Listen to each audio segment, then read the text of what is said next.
السلام علیکم ملګرو د پی ټی آی اعظم سواتی خپل کسانو ته د پی ټی آی کسانو ته قران شریف راښتل دي په کومه خبره باندې راښتل دي په اعظم سواتی باندې تنقید ول کېدو مکمل تفصیلی در سره شریکوم. اعظم سواتی عمران خان سره ملاقات شوه دي دغه ملاقات نه پس په اعظم سواتی باندې تنقید خپل کسانو یا د پی ټی آی کسانو شروع کړي دي شک په شروع کړي پوره تفصیلا طرف ته زوزي د پی ټی آی اعظم سواتی قران شریف راغشته او ویل دي چې په قران شریف درته مکمل حقیقت بیانو مده کمی خبره حقیقت بیانولو په اعظم سواتی باندې د عمران خان سره د ملاقات نه پس ډیر غټ تنقید روانو د پی ټی آی غټ لیډرانو او د عمران خان خور چې کوم د پی ټی آی غټ لیډران دی هغه او د عمران خان خور عمران خان سره ملاقات نه کېدو د عمران خان سره ملاقات لنه پریدل نه پری خودل خو د اعظم سواتی د بیرستر سیف اور د ګنداپور عمران خان سره ملاقات وشو نو بیا په دای باندې تنقید کېدو چې څنګه د ملاقات وشو غټ لیډرشپ نه پری دی ایون د عمران خان فیملی هم عمران خان سره ملاقات لنه پری دی نو څنګه د ملاقات وشو.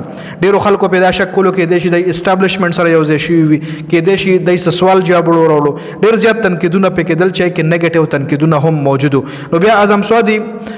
باندې شک هم کېدو تنقید په هم کېدو نو بیا قرآن شریف راوښتو هغه وی چې زه ګناګار نیمه زما هیڅ قسم داسې مطلب د اسټابلیشمنت سره یا د عمران خان خلاف شوی نیمه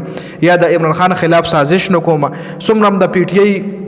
لیډرشپ ته غیله یقین ورکولو د پاره یا د پی ټی آی چې کم سپورټران دی ایله یقین ورکولو د پاره اعظم سواتی د سټپ پوچت کو چې قرآن شریف په ویډیو کې راوچت کو چې ویډیو پیغام جاری کولای کیوي چې زه عمران خان سره غداری نه کوم یا زه د عمران خان خلاف نه زه عمران خان سره مخ کې هم يم او راتلون کې وخت کې به هم عمران خان سره ما اعظم سواتی یو داسې انسان دی چې په د باندې عمران خان همیشه ټرست کړی دی د عمران خان د باروسي سړی دی نو دوه هم ویل دي چې زه به د عمران خان باروسا نه ماتم په ما باندې چې دا کم تنقیدونه روان دي نو دا بیجا تنقیدونه دي کې هیڅ قسم ریالټي نشته هیڅ قسم حقیقت پکې نشته دي زه عمران خان سره منافقت نکوم زه عمران خان سره هیڅ کله هم خیانت نکوم او چې کم ملاقات زموږ شوه دي نو هغه بس موږ چې کم د جیل انتظامیه وا دغه اجازه را کو بیرستر سیف هم او ګنداپور هم را سره وجي نو دغه ملاقات نه پس په د باندې تنقیدونه کېدل شک پکې دو چې څنګه لکه دغه د غټ لیډرشپ دغه د فیملی ملاقات نه کیږي د ملاقات څنګه وشو لکه ګنداپور کوم ملاقات کی ز